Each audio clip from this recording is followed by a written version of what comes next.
Hi, I'm Katherine. I work in youth services, and this is my review of Where the Crawdads Sing. This book follows a young woman named Kaya, who at the age of about 6 is left first by her mother and then by each of her siblings as they all make their own attempts to get away from Kaya's war veteran and very disillusioned father.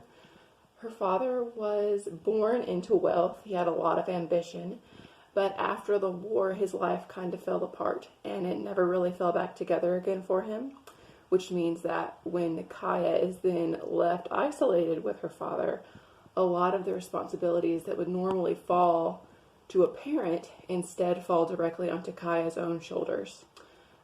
This causes her to have to find ways to utilize the knowledge she has of the marshes of North Carolina where she lives in order to fashion a life for herself where she can survive. And it ends up being a really beautiful story of resilience. This book was not what I expected it to be, but I liked it. If you enjoyed books like My Absolute Darling, Eleanor Oliphant is Completely Fine, or The Glass Castle, I think you would enjoy this one too. So keep that in mind the next time you're looking for a new read.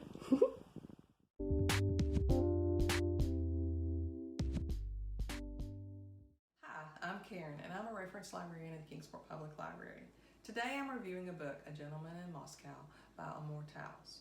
A Gentleman in Moscow is a clever and upbeat look at Russian history through the eyes of one man, Count Alexander Ilyich Rostov, who was sentenced to live his life in the metropole for the next 30 years. His arrest begins in 1922 when the Bolsheviks take over the Soviet Union. The book follows the Count as he lives his life in that one building. The book technically would be called a historical fiction, but it's really much more. It's a romance, it has parenthood in it, it has espionage, and even some poetry. It could be called a thriller, or it could be called a love story. Count Rostov is an observer who's frozen in time as he lives through much of history in the hotel. Throughout all the political turmoil he witnesses, he survives it because he's really pretty good at everything.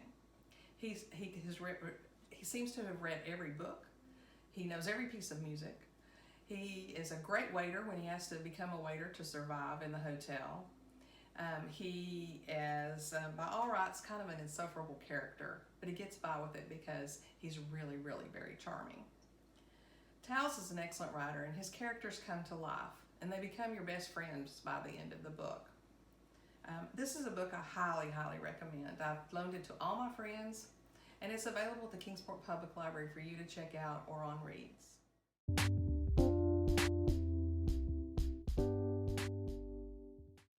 Hi, I'm Genevieve, and I work in the reference department at the Kingsport Public Library. Today I'll be doing a 1-minute review on the book Una Out of Order by Margarita Montemor.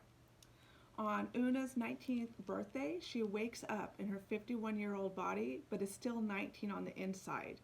Every year on her birthday, she's thrusted into a different year of her life, and she doesn't know which one it'll be. I thought this was a really fun and quick read. I personally love time travel novels, and it also reminded me a little bit of The Time Traveler's Wife by Audrey Niffenegger. The library does have a copy of this book, and it's also available on audio and ebook format on Tennessee Reads.